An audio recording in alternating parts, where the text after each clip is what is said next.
right, it's all right, it's all right, it's okay. This cadence echoed through my mind as I lay with the right side of my face flattened to the hot sand. My breath coming quickly, I almost choked on the dust swirling around me. I couldn't move. I was temporarily frozen on that spot in the desert. It's all right, it's all right, it's all right, it's okay. Every veteran has a story to tell. There are themes that make the world go round. Love, life, death are all concepts humans can never escape, nor would we want to. They are the reasons we exist. They are the reasons we tell stories. To help veterans and their families tell their stories, the Missouri Humanities provides veteran writing workshops and publishes an annual creative writing anthology, Proud to Be, Writing by American Warriors. The anthology is available for purchase, with 100% of the proceeds going to veterans programs. These stories provide invaluable insight into the lives and experiences of our veterans. They provide us with history and understanding and connectivity. There are so many compelling reasons for vets and family members to stand proudly and share their stories. For my family, it's allowed them to share that experience, and it's always been difficult to talk about. I've always tried to shield, my family. It's my words, but then again, it's not really me talking about it. So, it's kind of like my own personal shield. Each year, entries are submitted from all walks of military life. The piece that I had published was an interview with Lauren and Ian Stockel. She told me about her story with her husband, and he's 33 and he has stage 4 cancer.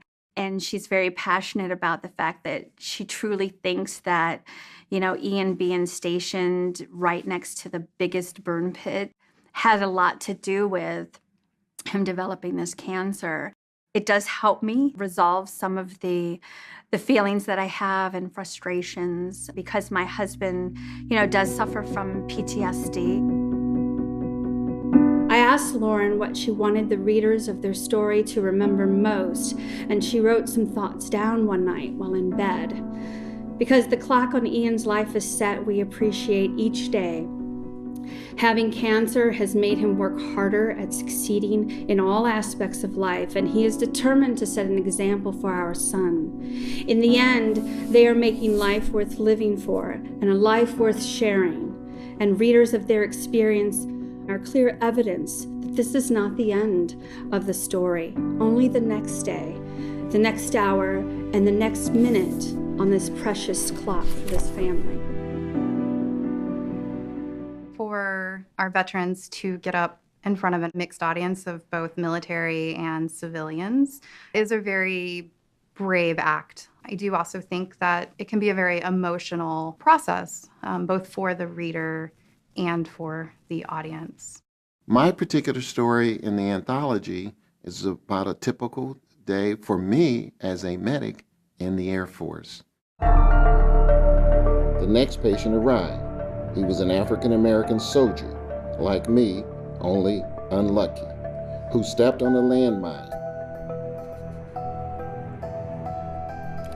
blowing off both of his arms and legs.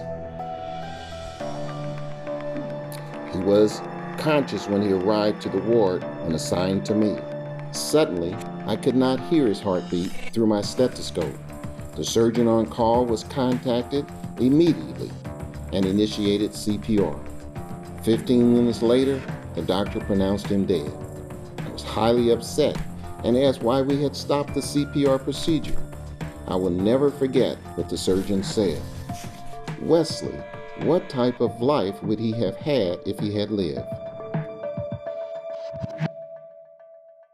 It does help heal. I'm not immune to some of those feelings that a lot of veterans have when they come back.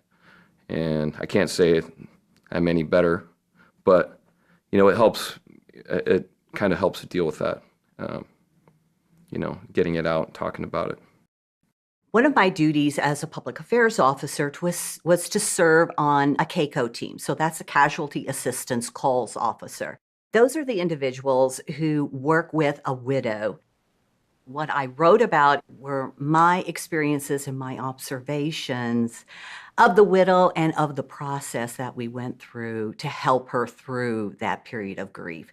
And also, it's how I'm dealing with it even after 15 years.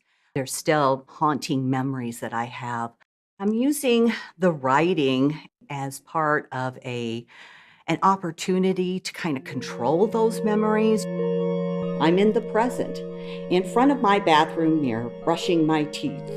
Yet another time I've lost myself when memories of 15 years ago slip into my simple task. No trigger, no control. I've lost touch with Keiko and my widow. I wonder how she's doing. Then again, the outcomes might be too much for both of us. Wounds that shouldn't be open. Mine so insignificant when compared to hers. The faucet water runs over the bristles, rinsing out the leftover toothpaste. I tap the brush on the sink to remove the excess. The drops meld together, forming an escape route to the drain. If only they would carry my haunting memories with them. Being able to hear and share personal stories is healing in so many ways.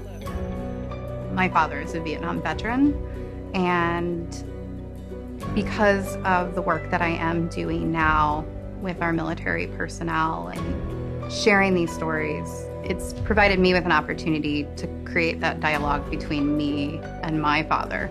And so he is 71 years old and is just now opening up about his military experience. It's been very humbling.